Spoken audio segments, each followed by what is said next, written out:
기업의 경제적 가치와 공익적 가치를 동시에 추구하는 마케팅이 있습니다. 바로 코즈 마케팅입니다. 대의 명분 마케팅은 합친 말입니다. 소비자의 구매가 기업의 기부 활동으로 연결되는 착한 소비 정책이기도 하죠. 기업이 환경이나 빈곤 같은 사회 문제를 해결하면서 동시에 이윤을 추구할 수가 있는 것입니다. 이 제1제장은 세계 물의 날을 맞이해서 미네 워터 바코드로 캠페인을 벌였습니다. 이것은 생수병에 부착된 물병을 모양의 바코드 찍으면 일정액이 기부되는 방식인 거죠. 이 행사를 통해서 아프리카 어린이들에게 깨끗한 물을 제공할 수가 있었습니다. 또 글로벌 기업 탐스는 내일의 신발의 약자입니다.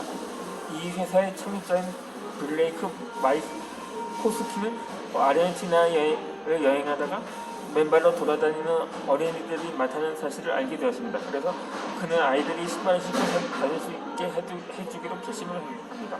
신발 한 켤레를 사면 가난한 아이들에게 신발 한 켤레를 제공해 줍니다.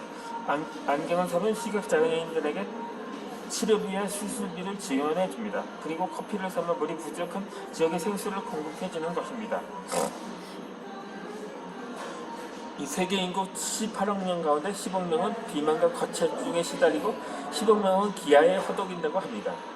그야말로 누군가는 살이 쪄서 죽어가고 누군가는 굶어서 죽어간다는 거죠. 이두를 식탁은 이런 상전의 모순을 극복하기 위한 프로젝트입니다. 선진국에서는 참여자가 열량을 낮춘 식사를 하면 일정액이 정액되면 개발도상국의 아이들에게 무상급식이 제공됩니다. 따라서 자신의 건강도 챙기고 가난한 이웃도 돕는 윈윈 정량인 거죠. 이를 통해 선진국의 비만 문제와 후진국의 빈곤 문제를 동시에 개선할 수가 있고 신기한 불균형도 해소할 수가 있습니다. 한 사람의 밥값으로 두 사람이 같이 먹는 식탁, 그래서 모두 건강하고 행복할 수 있는 식탁입니다. 그야말로 착한 식탁인 셈입니다.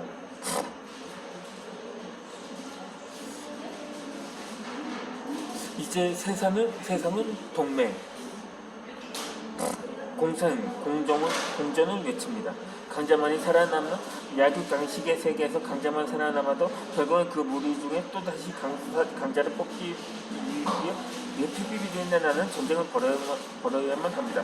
하지만 이제 인류는 생존 싸움이 허무하고 어리석다는 걸 깨달았습니다. 이제는 같이 가야 한다는 거죠. 손을 잡고 다른 왼쪽을 살피고 상대는 오른쪽을 살피면서 주위를 둘러보며 걸어야 합니다. 내가 이젠 적수가 될 수가 없고 두 발보다 네 발이 더 많은 걸음을 걸을 수 있음을 알게 되는 것입니다.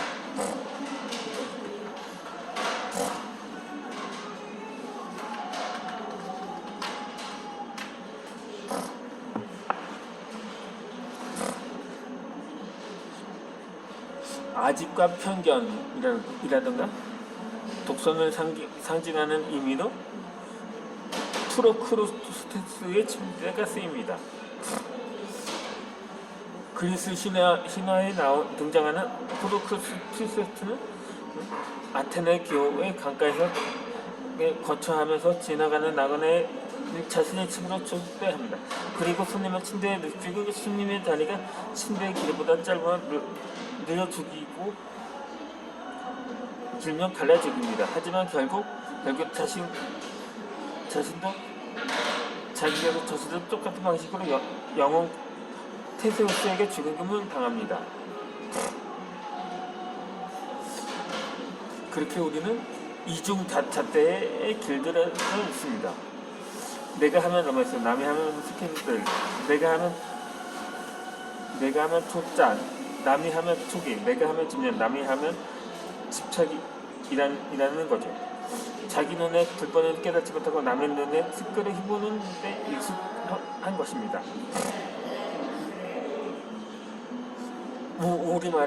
우리말에서 오른쪽은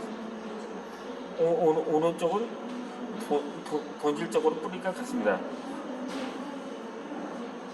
영어의 알파벳도 오른쪽이면서 동시에 오른쪽입니다. 불어의 뒷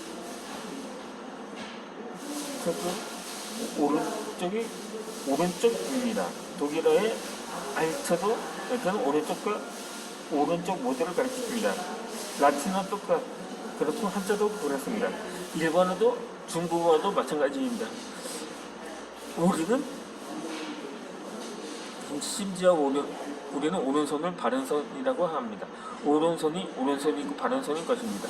동서양을 말하고 예로부터 오른손잡이가 많았기 때문에 다수의 논리에 따라 오른쪽을 오른쪽으로라고 규정한 것입니다. 우리의 피부성은 살색이라고 합니다. 하지만 이는 자기 중심적인 사고에 기인합니다.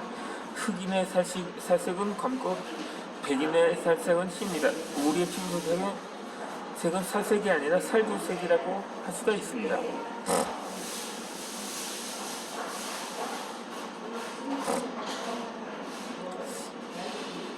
이 무지개가 아름다운 건 여러 색이 자신의 교회한 빛깔을 유지하면서도 함께 어우러지기 때문입니다.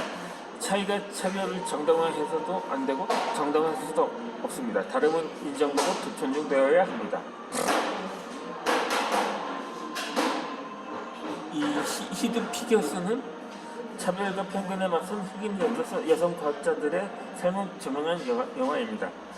미 항공 우주국에서 일하는 그들은 흑인이라는 이유로 백인 연구원들이 참석하는 회의에 들어가지 못했습니다. 뿐만 아니라 연구실에서 커피를 같이 마시는 것도 허락되지 않았고 화장실을 함께 이용할 수도 없었다고 합니다. 그 영화의 배경은 1960년대 미국 버지니아주. 당시에는 학교나 도서관이 심지어는 병원이 흑백으로 분리되어 있었다고 합니다. 화장실이나 버스도 예외는 아니었습니다. 그러던 어느 날 한 백인 연구 책임자가 마차를 들고 일종의 유색인 전용 화장실의 펜만 때려 부수면서 여기 나사에서는 우리 모두 같은 색깔의 소년을 본다고 적었다고 합니다.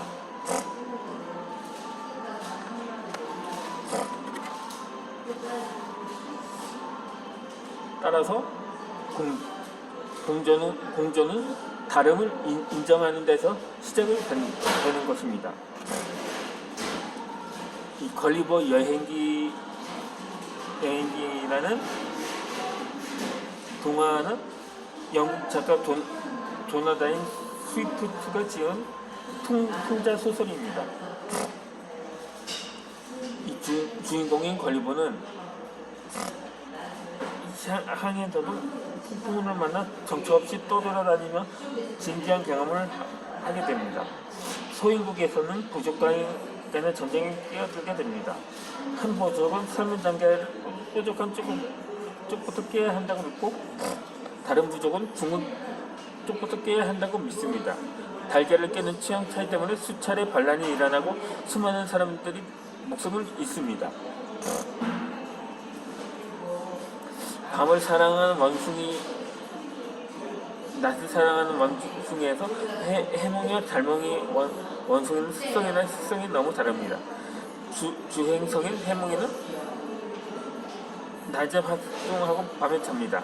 야행성인 달몽이는 밤에 활동하고 낮에 잡니다. 우연한 기회에 해몽이는 달몽이를 통해 밤의 세계를 경험하게 됩니다. 해몽이에게는 밤의 세계는 무척 놀랍고 신기했습니다. 달봉이도 해몽이 덕분에 낯설고 신비로운 낮의 세계를 경험합니다. 이렇게 두 원숭이는 서로 다른 세계를 알게 되고 서로를 잘 이해하게 됩니다. 대륙의 끝은 바다이고 바다의 끝은 대륙입니다. 그리고 대륙의 끝에서 바다가 시작되고 바다의 끝에서 대륙이 시작됩니다. 바다는 큰 호수이고 호수는 작은 바다입니다. 그리고 대륙은 큰 섬이고 섬은 작은 대륙입니다. 이 영어로 이 ATB라는 표현이 있습니다. 약자로 표현할 수도 있습니다. 이는 즉 의견의 차이를 인정하다 또는 다를 수 있음을 인정하다라고 해석할 수가 있습니다. 따라서 공존은 다름을 인정하는 데서 시작되고 모든 존재의 본질은 같습니다. 다만 보는 시각에 따라 다르게 보일 뿐이라는 것입니다.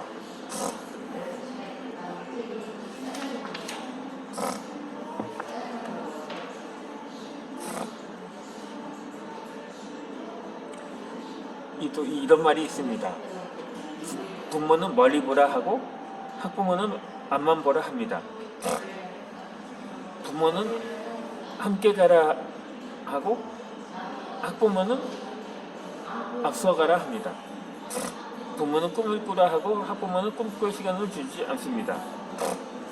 그러니까 이것이 부모와 학부모의 차이라고 할 수 있겠죠. 하지만 우리는 부모의 모습으로 돌아가는 길이 참된 교육의 시작이라고 봅니다. 어느 텔레비전의 공익광고의 내용입니다. 혼자 가면 빨리 가고 함께 가면 멀리 간다고 합니다.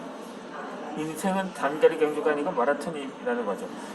짧은 시간에 승부를 겨루는 게 아니라 오랜 인고의 시간을 이겨내고 마침내 목적지에 이르는 것입니다. 마라톤에는 피스메이커도 있고 가이드 리너도 있습니다. 페이스메이커는 다른 선수들이 속도를 조율하여 대회에서 좋은 기록을 낼 수 있도록 도와주는 사람이고, 가이드 러너는 시각장애인 선수가 방향을 잃지 않게 도와주는 사람입니다. 이들에게 달리기는 경쟁이 아닌 협력인 거죠. 이 우스갯소리로 싱가포르 사람들은 모든 것 정부의 결정에 따른다고 하고, 아랍에서는 신의 뜻대로 한다고 하고, 우리나라는 부모가 시키는 대로 한다고 합니다. 어쩌면 우리 아이들은 자신의 삶이 아니라 부모의 삶을 대신 살고 있는 건지도 모릅니다. 아이들은 부모에게 종속된 존재가 아닙니다. 아이와 연결된 탯줄을 떼는 순간 이미 나와 다른 인생, 아이만의 인생을 살 수 있는 권리를 지닌 것입니다. 그저 부모는 먼 발치에서 아이가 흔들릴 때마다 손을 잡아주며 자신의 길을 멋지게 가도록 응원하면 됩니다.